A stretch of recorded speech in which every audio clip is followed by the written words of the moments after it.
नेपाल टेलिभिजनका लागि जय Bajrangbali media house private लिमिटेडको प्रस्तुति विकास र बहस। दर्शकवृन्द नमस्कार। नेपाल टेलिभिजनबाट हरेक शनिबार बिहान 9 बजे प्रसारण हुँदै आइरहेको कार्यक्रम विकास र बहसमा यहाँहरूलाई हार्दिक स्वागत गर्दछु। म शेखर खनाल। दर्शकवृन्द, आजको कार्यक्रम विकास र बहसको पहिलो सेगमेन्टमा रहेको छ एक विशेष रिपोर्ट। नेपाल सरकारको मन्त्री परिषदको मिति 2077 साल मङ्सिर 10 गतेको निर्णय अनुसार कृषि तथा पशुपक्षी विकास मन्त्रालयको सचिवमा त्यसै मन्त्रालयमा कार्यरत वरिष्ठ सहसचिव डाक्टर योगेन्द्र कुमार कार्कीलाई पदोन्नति गरेको छ। कृषि अर्थशास्त्रमा पीएचडी गरेका डाक्टर कार्की यसअघि बागमती प्रदेश सरकार अन्तर्गतको भूमि व्यवस्था कृषि तथा सहकारी मन्त्रालयका सचिव हुनुहुन्थ्यो। हालै मात्र सङ्घीय सरकारको कृषि तथा पशुपक्षी विकास मन्त्रालयमा उहाँको सरुवा भएको थियो। कृषि अर्थशास्त्रमा लामो योगदान गरेका डाक्टर योगेन्द्र कुमार कार्कीलाई कृषि आधुनिकीकरण, यान्त्रिकरण र बजारीकरणका सूत्रधारको रूपमा समेत चिनिन्छ। उहाँले एसियाली विकास ब्याङ्क तथा विश्व ब्याङ्क लगायतका संस्थाहरूको सहयोगमा सञ्चालित कृषि तथा व्यापार आयोजनाको आयोजना निर्देशकको रूपमा समेत योगदान गर्नुभएको छ। सोलुखुम्बु जिल्लाको नेलेमा सन् 1963मा जन्मिएका कार्कीले त्यहीँको स्थानीय विद्यालयबाट एसएलसी उत्तीर्ण गर्नुभएको हो।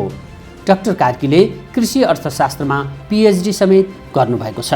सन् 1988मा सहायक बाली विकास अधिकृतको रूपमा सरकारी सेवा प्रवेश गरेका डाक्टर कार्की उपसचिव, सहसचिव हुँदै सचिव हुन सफल हुनुभएको छ। उहाँलाई कृषिमा विदेशी लगानी भित्र्याउने व्यक्तिको रूपमा समेत चिनिन्छ। परम्परागत कृषि उत्पादनबाट आत्मनिर्भर हुन सकिन्न भन्ने सोच भएका कृषि अर्थशास्त्री डाक्टर योगेन्द्र कुमार कार्कीले नेपालमा आधुनिक कृषि उत्पादनलाई बढाउँदै यान्त्रिकरण र बजारीकरणमा जानुपर्ने कुरालाई जोड दिँदै आउनुभएको छ, जसको कारण कृषि उत्पादनमा धेरैको चासो बढ्दै गएको छ, जसले नेपाललाई कृषि वस्तु उत्पादन, पशुपक्षी पालन, मत्स्य पालन, फलफुल तथा तरकारी उत्पादनबाट आत्मनिर्भर बन्न मद्दत पुग्नेछ। डाक्टर योगेन्द्र कुमार कार्की शिखर नेपालको आयोजनामा वर्षेनी सम्पन्न हुने राष्ट्रिय शिखर कृषक अवार्डको अवार्ड परिकल्पनाकार पनि हुनुहुन्छ। शिखर नेपाल तथा कार्यक्रम विकास र बहस डाक्टर कार्कीको सफल कार्यकालको लागि हार्दिक शुभकामना व्यक्त गर्दछ। दर्शकवृन्द, शिखर नेपालले हरेक वर्ष आयोजना गर्दै आइरहेको राष्ट्रिय शिखर कृषक अवार्ड अब फेरि पनि सुरु हुँदैछ।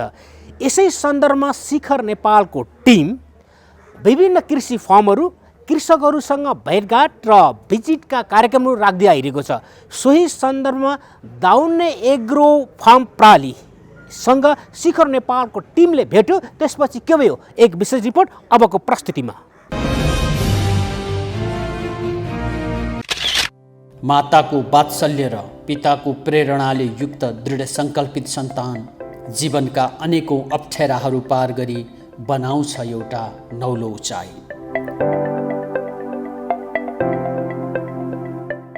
आँखाभरि सपना, मनमा सङ्कल्प र आफै प्रति विश्वस्त व्यक्ति कहिल्यै हार्न जान्दैन। केवल चित छ आफ्नो लागि र राष्ट्रका लागि। लक्ष्यमा पुग्ने अठोट सहित गरिएका कर्मले जब सफलता प्राप्त हुन्छ, त्यो सफलता राष्ट्रको लागि समर्पित हुन्छ। त्यही भावनाले ओतप्रोत कर्मशील उद्यमी हुनुहुन्छ विनोद पोखरेल।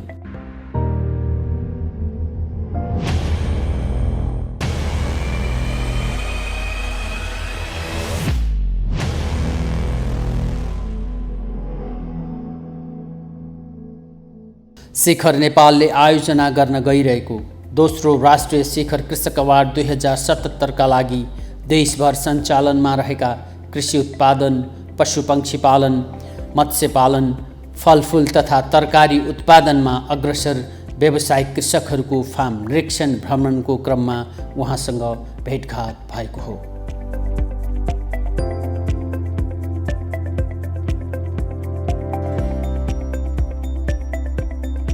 नवलपुर जिल्लाको विनय त्रिवेणी गाउँपालिका वडा नम्बर 3मा करिब 35 बिघा क्षेत्रफलमा फैलिएको दाउन्ने एग्रो फार्म प्रालीको उहाँ प्रबन्ध निर्देशक हुनुहुन्छ। म यो जुन काम गरिरहेको छु, यो काममा सुरु भएको आज 27 वर्ष भयो। 27 वर्षको अनुभव मसँग यो पोल्ट्रीसँग जोडिएका चिजहरूको आरोह अवरोहहरू छन् र त्यसको अनुभवको आधारमा आज मसँग लगभग 4वटा कम्पनी आजको दिनमा मसँग छ।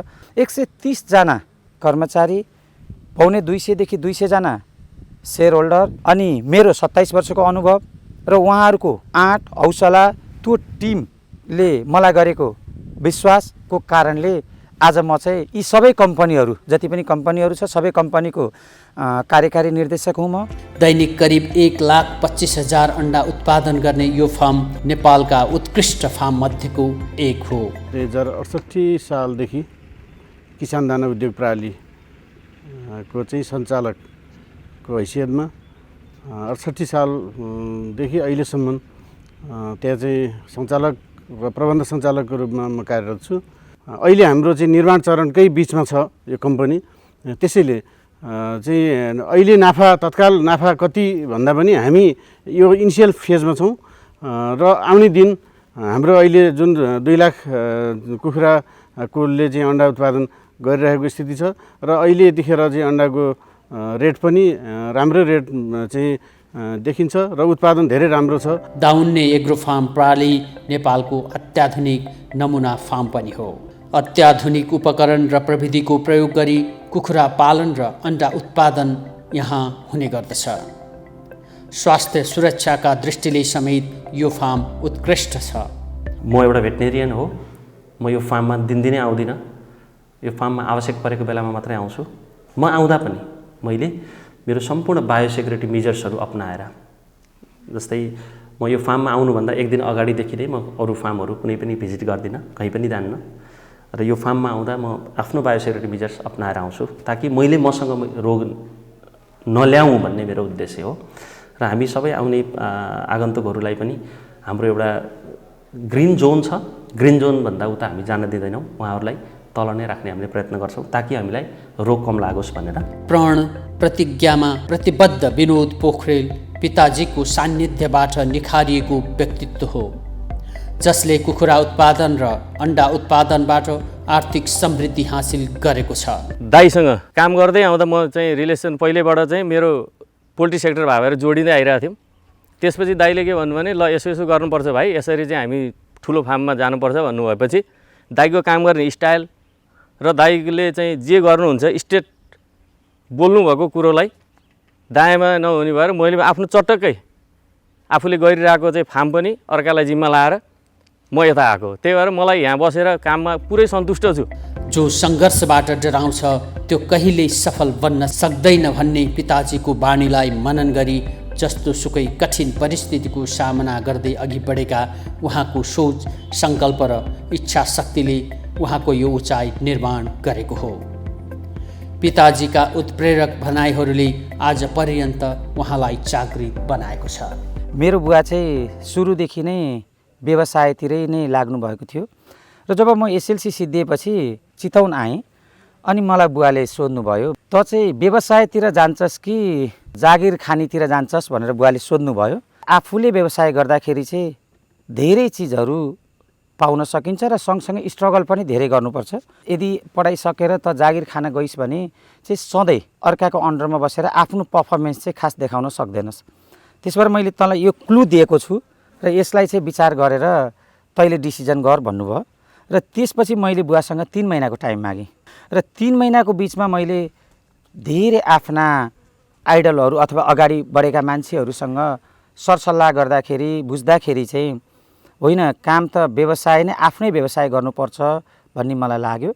र त्यसपछि मैले बुवालाई भने, होइन बुवा, म चाहिँ व्यवसायतिर लाग्छु भनेर भनी। पिताजी चाहनुहुन्थ्यो जागिरे बनेर अरूको निर्देशनमा खट्नुभन्दा आफ्नो व्यवसायको मालिक बनोस् र आफ्नो परिचय निर्माण गरोस्। उहाँले पनि त्यही चाहनुभयो र व्यवसायी पिताजीको ठेक्का पट्टाको काममा सघाउन थाल्नुभयो। रेड भर्ना नेपाल भन्ने एउटा संस्था थियो। त्यो संस्थाले चाहिँ नमुना गाउँ बनाउने भनेर अलिकति त्यहाँको पिछडिएका वर्गहरू, बाढी पीडित वर्गहरूलाई चाहिँ घरहरू बनाउने कार्यक्रम थियो र त्यसको चाहिँ ठेक्कापट्टा बुवाले नै लिनुभएको थियो। अनि बुवाले मलाई भन्नुभयो, ल त्यसो भए त व्यवसाय गर्ने हो भने त कतिको गर्दो रहेछस्, म हेर्छु भनेर बुवाले 1 महिना मलाई सिकाएर त्यसपछि त्यो सबै जिम्मा मलाई दिनुभयो, कार्यभार। अब त्यसमा धेरै दुःख पनि बेहोर्नु पर्यो, धेरै स्ट्रगल गर्नु पर्यो, धेरै मान्छेहरूसँग घुलमिल हुनु पर्यो र त्यो व्यवसाय गर्दा गर्दै ममा आत्मबल बढ्दै गयो, कन्फिडेन्स लेभल बढ्दै गयो। विनोद पोखरेल समयले तिखारेको र मेहनतले निखारेको व्यक्तित्व हो। संयोग नै सफलताको मूल बाटो हो भने झैँ उहाँको लगन र मेहनत देखेर आफ्नै माइला बुवा डाक्टर टिका पोखरेलले पोल्ट्री फार्म सञ्चालन गर्न र आवश्यक सहयोगसहित साझेदारी गर्न तयार भएपछि उहाँ पोल्ट्री व्यवसायतिर आकर्षित हुनुभयो। मेरो आफ्नो माइला अङ्कल जो डाक्टर टिका पोखरेल कृषिमा चाहिँ धेरै चाहना थियो र उहाँ चितवनमा आउनुभएको बेलामा बाबु त र म मिलेर एउटा पोल्ट्री फार्म सुरु गरौँ भन्नुभयो। त्यति बेला मलाई पोल्ट्रीको पी पनि थाहा थिएन। अनि काठमाडौँमा गएर थानकोटमा अङ्कलकै जग्गा थियो र त्यहाँ चाहिँ हामी पार्टनरसिपको हिसाब किताबमा फार्म सुरु गऱ्यौँ। लगभग 57 सालसम्म थानकोटमा बसेर त्यो पोल्ट्रीलाई अगाडि बढाएँ र बुवाले मलाई के भन्नुभएको थियो भने सुरेन्द्र पोखरेलको छोरा भनेर नचिन्ने, म विनोद पोखरेल हो भनेर चिनिनुपर्छ भन्नुभएको थियो। त्यो प्रेरणाले गर्दाखेरि चाहिँ मैले के भने म विनोद पोखरेल भनेर चिनिन के गर्नुपर्छ भन्नेमा चाहिँ म दिनरात सोचिरहन्थेँ। अनि मैले त्यो थानकोट एरियामा थानकोटपछि गुर्जुधारा, सतुङ्गल, नैकाप, कलङ्की हुँदै मार्केट बिस्तार गर्दै गएँ र त्यहाँ जुन उत्पादन भएको अन्डाले अन्डा पुग्न छोड्यो। अब आफैले चितवनबाट त्यति बेला 50-100 कार्टुन अन्डा लिन्थ्यो भने होइन गाडी ल्याएर बेच्न पर्छ भन्ने भयो। मार्केट बढ्दै गइसकेपछि र मैले चितवनबाट अन्डा लिएर एउटा डिस्ट्रिब्युटरको रूपमा चाहिँ काठमाडौँमा बसेर काम गर्न थालेँ। 63 साल साउनमा चाहिँ व्यवसाय बढाउनु पर्छ भन्ने सोचले अनि चितवनमा आएर मैले चितवनमा सुरु गरेँ, जसमा चाहिँ पहिला मेरो फार्म मात्रै भयो। त्यसपछि अन्डा मैले किनेर बेच्न थालेँ। अब मैले किन ट्रेडको बिजनेस अरू थप किन नगर्ने भन्ने सोचले अनि मैले दानाहरू किसानहरूलाई दिन थालेँ। किसानहरूलाई चल्ला, दाना, क्रेट दिने, उहाँहरूसँग अन्डा लिने र त्यसलाई चाहिँ मार्केटमा, किनभने मार्केट त मैले अलरेडी बनाइसकेको थिएँ, त्यो अन्डा लगेर काठमाडौँमा बेच्न थालेँ र बिस्तारै अन्डासँगै मैले दाना फिड मिल पनि सुरु गरेँ। फिड मिल पछि मैले भेटनरी सुरु गरेँ। भनिसकेपछि अनि केही पर्सेन्टहरू आफ्नो कम्पनीको चाहिँ सेयर ह्याचरीहरूमा पनि लगेर हालेँ। 67-68 सालतिरदेखि नेपालको सबभन्दा धेरै अन्डा कलेक्सन गरेर बेच्न सक्ने म बनिसकेको थिएँ। 4-5 लाख कुखुराको अन्डा अरूको किनेर बेच्न सक्छु भने मैले नै आफूले अलिकति लार्ज स्केलमा कमर्सियल रूपमा किन फार्म नगर्ने भन्ने सोच मसँग 70-71 सालदेखि त्यो सोच सुरु भयो। अनि त्यसपछि जग्गा खोज्ने सिलसिलामा 74 सालको पुस माघतिर अहिले हामी जुन ठाउँमा छौँ यो ठाउँमा चाहिँ एकजना साथीले जग्गा छ भनेर देखाएको हिसाबमा यहाँ आइयो र यो जग्गा लिएर आज हामी दाउन्ने एग्रो फार्म भनेर राख्न सफल पनि भइयो र आज यो स्टेजमा पनि आइएको छ। एउटा व्यक्तिको सोच र सङ्कल्पले मानिसलाई कहाँ पुर्याउँछ भन्ने उदाहरणीय व्यक्तित्व हो उहाँ। कामलाई दबावको रूपमा कहिल्यै नलिने विनोद पोखरेल कुशल नेतृत्वकर्ता पनि हुनुहुन्छ। सुरुमा हामीसित करिब 100 जना जति चाहिँ यहाँ कन्स्ट्रक्सनमा काम गर्ने मान्छेहरू थिए। तिनीहरूलाई चाहिँ यो धेरै ठाउँमा धेरै डिपार्टमा चाहिँ डिभाइड गरेर हामीले चाहिँ काम लगाइन्थ्यो। त्यसरी लगाउँदाखेरि बाउन्ड्री वालदेखि लिएर हरेक कामहरू फडानी, डोजर लाउने, मेसिन लगाउने, के अरे हाउसहरूको स्ट्रक्चर जगहरू खन्नेदेखि लिएर सबै काममा हामीले चाहिँ त्यसरी काम लगाइन्थ्यो। टिममा विश्वास राख्ने उहाँको कर्मण्यता, उदारता र सौहार्दताले व्यावसायिक फड्को मारेको छ। साझेदार साथीहरूका विश्वासपात्र कहिल्यै नथाक्ने उहाँको सक्रियता साँच्चीकै लोभ लाग्दो छ। दाउन्ने एग्रो फार्म प्राली करिब 80 करोडको लागतमा सञ्चालित फार्म हो। यहाँ विशेष गरी अन्डा उत्पादन हुने गर्दछ। आधुनिक तथा वैज्ञानिक तवरले सञ्चालित एग्रो फार्ममा उत्पादित अन्डाहरू मेसिनको सहयोगले टिप्ने, सङ्कलन गर्ने, ग्रेडिङ गर्ने र प्याकेजिङ गर्ने गरिन्छ र बजार पठाइन्छ। यसो गरी अन्डा सङ्कलन गर्दा अन्डा फुट्ने सम्भावना न्यून रहन्छ भने कम जनशक्तिको प्रयोगमा धेरैभन्दा धेरै लाभ लिन सकिन्छ। सबभन्दा पहिला ह्याचरीबाट चल्ला लिएर आउँछौँ। चल्ला ल्याइसकेपछि त्यो चल्लालाई हुर्काउने काम हुन्छ, जसलाई चाहिँ हाम्रो पुलेटमा राख्ने भन्ने हुन्छ र हाम्रो खोर पनि यहाँ देखिरहेको छ। यो तल चाहिँ हामीले चल्ला हुर्काउँछौँ। त्यसपछि त्यसको केही समयपछि 12-13 हप्तामा चल्लालाई हामी माथि लगेर हुर्काउँछौँ र त्यसपछि त्यो कुखुराले 16-17 हप्ताबाट अन्डा दिन थाल्छ र त्यो अन्डालाई हाम्रा यहाँ कर्मचारी भाइहरू हुनुहुन्छ, उहाँहरूले त्यो अन्डालाई चाहिँ कलेक्सन गर्नुहुन्छ। त्यसलाई अन्डा प्याकिङ गरेर हामीले बजारमा पुर्याउँछौँ। नेपालकै आधुनिक प्रविधियुक्त दाउन्ने एग्रो फार्म नवलपुर जिल्लाको आरुङ खोला पार गरेपछि दुम्कीबास पुग्नु अघि नै होङ्सी सिमेन्ट कारखाना प्रवेशद्वार आउँछ। त्यही प्रवेशद्वार हुँदै करिब 10.5 किलोमिटरको दूरीमा रहेको छ यो फार्म। यहाँ विशेष गरी अन्डा उत्पादन हुने गर्दछ। यसका अलावा व्यवसायको फरक स्वरूप र स्वभाव अनुरूप अन्डा उत्पादकहरूका लागि बढी जोखिम हुने साना चल्लाहरूलाई 12 हप्तासम्म हुर्काएर समेत वितरण गर्ने गरिन्छ। व्यवसायमा धेरै कम्पिटिसन भएको कारणले हामीले चाहिँ के सोचेका छौँ भने एउटा खोरमा चल्ला बनाउँदै गर्दाखेरि चल्ला हुर्काउनलाई एउटा खोरको लगानी लगभग 8 देखि 10 करोड पुग्छ र एउटा कुनै किसानले 50,000 कुखुरा पाल्न लागेको छ भने उसले छुट्टै डिफ्रेन्स खोर पुलेट जुन मैले भने त्यो बनाउन 8-10 करोड लगानी गर्नलाई सक्ने अवस्था हुँदैन, जसले गर्दा चाहिँ हामीले हाम्रो सोच र हामीले गरि पनि सकेका छौँ। हामीले चाहिँ के गर्छौँ भने कसैको चल्ला ल्याएर हुर्काएर 3 महिनाको बनाएर जुन उसको सबभन्दा बढी रिस्क मोर्टालिटी पिरियड डिजिजका प्रब्लमहरू हुने 3 महिनासम्म हो कुखुरामा सबभन्दा धेरै, त्यो चल्ला पनि हुर्काएर केही सर्टेन मार्जिन हामीले राखेर उहाँहरूलाई चल्ला पनि वितरण गर्छौँ। यही फार्म क्षेत्रमा कुखुराको सुलीबाट अर्ग्यानिक मल उत्पादन गरी कृषि उत्पादनका क्षेत्रमा वितरण गर्ने लक्ष्यसहित जापानिज प्रविधिको उद्योग पनि सञ्चालनको तयारीमा छ। छिट्टै नै सञ्चालनमा आउने यो मल उद्योगबाट उत्पादन हुने मल बोट बिरुवाको लागि उपयुक्त र ब्याक्टेरिया र विषादी मुक्त हुनेछ।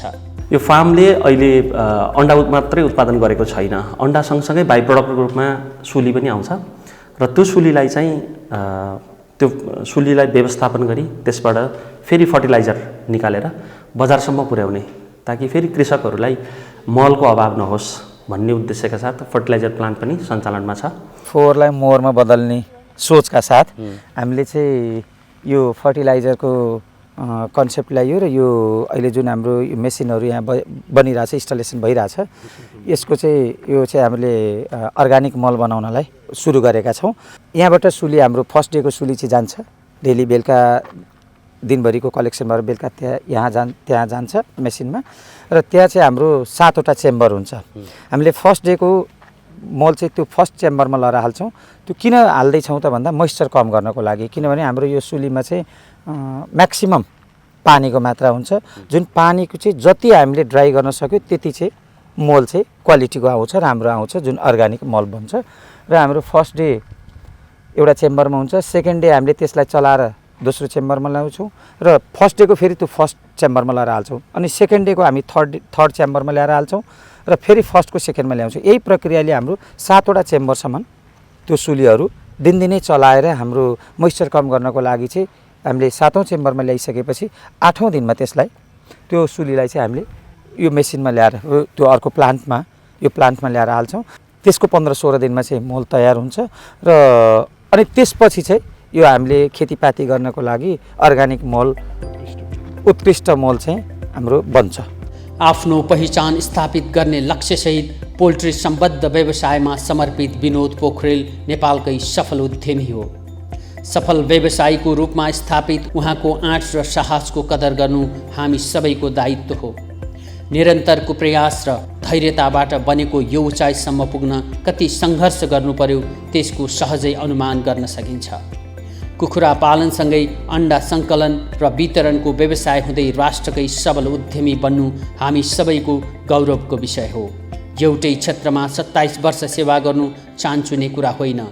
उहाँहरूको यो महायात्रामा भरोसापूर्ण साथ र समर्थनमा कटिबद्ध छ माछापुच्छ्रे ब्याङ्क। हामी कुन क्यापासिटीमा गएका छौँ? जस्तै सबभन्दा पहिला हामीले यहाँ 50,000 कुखुराबाट सुरु गऱ्यौँ, त्यति बेला अलिकति कम थियो, 1 लाख बनाइयो, 1.5 लाख बनाइयो, अहिले 2 लाख छ। त्यसबाट अब खर्च चाहिँ ठ्याक्कै हजुरलाई क्यालकुलेसन गरेर अब लगानीको हिसाबमा आजको दिनमा यो कुखुरासँग सम्बन्धित यो जुन अन्डा पार्ने कुखुरा जुन हामीले पालेका छौँ यसको लगानी 80 करोडको हाराहारीमा आजको दिनमा छ। अब ब्याङ्क र क्लाइन्ट भनेको एउटा रथको 2टा पाङ्ग्रा हो, एउटा अर्काको बिजनेस पार्टनर हो र हाम्रो ब्याङ्क चाहिँ माछापुच्छ्रे ब्याङ्क छ। अनेकौँ हन्टर र टक्करबाट सम्हालिँदै पिताजीको प्रोत्साहन र प्रेरणाले पल्लवित हुँदै निरन्तर अघि बढ्नुभएका विनोद पोखरेल अटल विश्वास र प्रतिबद्धताको प्रतिमूर्ति हो। उहाँको आँट, साहस र धैर्यताबाट हामीले पनि केही सिक्नै पर्दछ। हामी के गर्छौँ त भन्दा अरू घोडा चढ्यो भनेर म धुरीमाथि चढ्ने भन्ने, अरूले यो व्यवसाय गर्यो यसले गाडी चढेको छ, मोटरसाइकल चढेको छ, यस आरामसँग हिँडेको छ, राम्रो लगाएको छ भनेपछि पक्का पनि राम्रो होला भनेर धेरै साथीहरू आउनुहुन्छ। त्यसरी कहिले पनि नआउनु होला। 1 वर्ष छिटो व्यवसाय गरेर 2 वर्षमा पलायन हुनभन्दा 1 वर्ष त्यो विषयमा बुझेर 2 वर्ष ढिलो व्यवसाय सुरु गर्नुभयो भने उहाँहरू सफल हुनुहुन्छ। जस्तो सुकै कठिन परिस्थितिमा पनि पछि नहट्ने उहाँको स्वभाव नै सफलताको पहिलो कारक हो। आफ्नो पेसा र व्यवसायप्रति इमान्दार रहँदै समाजसेवा र राष्ट्र सेवामा समर्पित उहाँको योगदानको मूल्याङ्कन राज्यले गर्न नसक्नु हाम्रो दुर्भाग्य हो। व्यवसाय सरकार मैत्री हुन खोजेको अवस्था छ, तर सरकार व्यवसाय मैत्री हुन सकिरहेको अवस्था छैन। अरू व्यवसायमा जुन पीडा छ, जुन अवस्था छ, यो कृषिमा पनि त्यही अवस्था छ। हजुरले सुन्नुभएको छ कहिलेकाहीँ दुध भैँसी पाल्ने किसानहरूको चाहिँ दुध बिकेन भनेर दुध रोडमा पोखेको अवस्था पनि छ। त्यसले गर्दा अपेक्षा के हो भने हरेक जिल्ला वाइज मन्डीको कन्सेप्टलाई डेभलप गरेर सिधै पसलबाट उपभोक्तामा भनेपछि 3 स्टेप मात्रै हुन्छ। यदि त्यो 3 स्टेप गराइदिन सक्यो नेपाल सरकारले अनुगमन गरेर त्यसका नीति नियम बनाएर, यदि त्यसरी गरेर उपभोक्तामा सस्तो रेटमा, यहाँ अन्डा आजको दिनमा 11 रुपियाँ प्रति पिस फार्मबाट हामी अन्डा बेच्छौँ, तर उपभोक्ताले 15 देखि 20 रुपियाँ तिर्नु परेछ। त्यो रेट चाहिँ घटाउनलाई मद्दत गरिदियो भने धेरै ठुलो सहयोग हुन्छ। हार्न नजान्ने मान्छेको परिचय बनाएका उद्यमी विनोद पोखरेल सफल व्यवसायी मात्र होइन, सफल सङ्गठक नेतृत्वकर्ता पनि हो।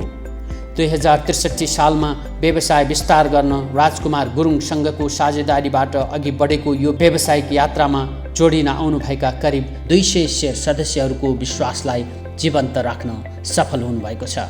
राज्यले यस्ता व्यक्तित्वको खोजी सम्मान गर्नुपर्दछ र युवा पुस्ताले उहाँको उद्यमशीलताबाट प्राप्त उपलब्धि र सङ्घर्षबाट पाठ सिक्दै उहाँ जस्तै धैर्यवान, साहसी र प्रतिबद्ध बनी आफ्नो जीवनलाई सार्थक बनाउने प्रयास गर्नुपर्दछ।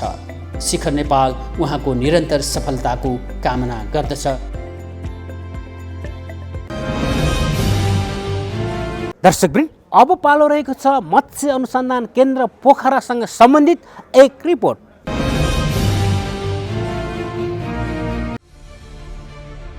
जलसम्पदाको धनी देश नेपालमा नदी, खोला नाला, ताल तलैया र पोखरी लगायतका जलाशयहरू प्रशस्तै रहेका छन्। जलाशय र जलचरको संरक्षण गरी पर्यावरणीय सन्तुलन कायम राख्नु सम्पूर्ण मानव समुदायको दायित्व हो। यस्ता जलाशय सुन्दर र आकर्षक मात्र हुँदैनन्, मानवीय जीवनसँग पनि जोडिएका हुन्छन्। सरकारले मत्स्य अनुसन्धान केन्द्रको स्थापना पनि यिनै उद्देश्यबाट प्रेरित भएर गरेको हो। पोखरा मत्स्य अनुसन्धान केन्द्र यसको प्रमुख उदाहरण हो। यस क्षेत्रमा रहेका फेवाताल, बेगनासताल र रूपाताल लगायतका तालको संरक्षणसँगै माछा मार्ने पेसामा संलग्न जलारी समुदायको जीविकोपार्जन र स्थानीय जातका माछाको संरक्षण नै यस केन्द्रको प्रमुख कार्य हो। अनुसन्धान केन्द्रले विगत चाहिँ वर्षहरूमा किसानहरू उपयोगी चाहिँ अनुसन्धानहरू गरिरहेका छन्। प्रथम त यसले चाहिँ यी जलारीहरूको साथसाथै माछाको संरक्षण सम्वर्धनका कामहरूमा यो तालहरूको संरक्षण कसरी गर्ने, यी जलारीहरूको चाहिँ जीविकोपार्जनमा अझै चाहिँ बढीमा उत्पादक तालको कसरी बढाउने र स्थानीय माछाहरूको संरक्षण कसरी गर्ने भन्ने कुरो, यिनीहरूलाई चाहिँ एउटा सङ्गठित रूपमा गरेर सङ्गठन बनाएर मत्स्य व्यवसायको रूपमा रूपातालको पुनर्स्थापना चाहिँ मत्स्य सहकारीको रूपमा सबैलाई चाहिँ आबद्ध गराएर तिनीहरूलाई चाहिँ अब यी माछाहरूलाई जोगाउनुपर्छ, स्थानीय माछाहरूलाई संरक्षण गर्नुपर्छ, यसका जुन वासस्थानहरू छ तिनीहरूलाई संरक्षण गर्नुपर्छ, तालहरूकोलाई चाहिँ सफा सुग्घर राख्नुपर्छ। यिनीहरूको चाहिँ संरक्षण गर्दै आजको अवस्थामा के छ भने एक किसिमके उनीहरू चाहिँ जुन पहिलाको अवस्थाभन्दा धेरै नै अगाडि आइसक्यो। यहाँ माछा तथा माछाका भुरा सम्बन्धी विभिन्न अनुसन्धानका कार्य हुने गर्दछ। यसका अलावा माछाको दाना उत्पादनमा समेत केन्द्रले अनुसन्धान गर्दै आइरहेको छ। माछा संस्कृति मार्फत आय आर्जन बढाउनका लागि वैकल्पिक उपायहरू समेत अपनाउँदै मत्स्य पालन गर्न उत्पादकहरूलाई उत्साह प्रदान गर्दै आएको छ पोखरा मत्स्य अनुसन्धान केन्द्रले। उत्पादकहरूलाई केन्द्रले उत्साह समेत प्रदान गर्दै आएको छ। पिञ्जडामा माछा पालन, धानखेतमा माछा पालन, खुल्ला पानीमा माछा पालन गर्न प्रोत्साहन गर्दै आएको छ। यसका अलावा माछाको अस्तित्व सङ्कटमा नपरोस् भनेर प्रत्येक वर्ष मत्स्य दिवसको अवसर पारी करिब 10 देखि 25 हजारसम्म माछाका भुराहरू जलाशयमा छोडी माछा संरक्षण र प्रवर्धन समेत गर्दै आएको छ। जलाशय संरक्षण, स्थानीय जातको माछा संरक्षण र जलारी समुदायको जीवनस्तर उकास्ने खालका कार्यक्रमहरू सञ्चालन गरी अघि बढ्दै गरेको पोखरा मत्स्य अनुसन्धान केन्द्र निश्चित उद्देश्य प्राप्तिका लागि कटिबद्ध छ, जसले गर्दा जलाशयको सुन्दरता, जलचरको संरक्षण र जलारी समुदायको उत्थानमा टेवा पुगेको छ। दर्शकवृन्द, आजको विकास र बहस श्रृङ्खला यहाँहरूलाई कस्तो लाग्यो? सल्लाह सुझाव अनि प्रतिक्रियाको अपेक्षा गर्दै कार्यक्रम प्रस्तुता म शेखर खनाल लगायत हाम्रो सम्पूर्ण टिमलाई बिदा दिनुहोस्। नमस्कार।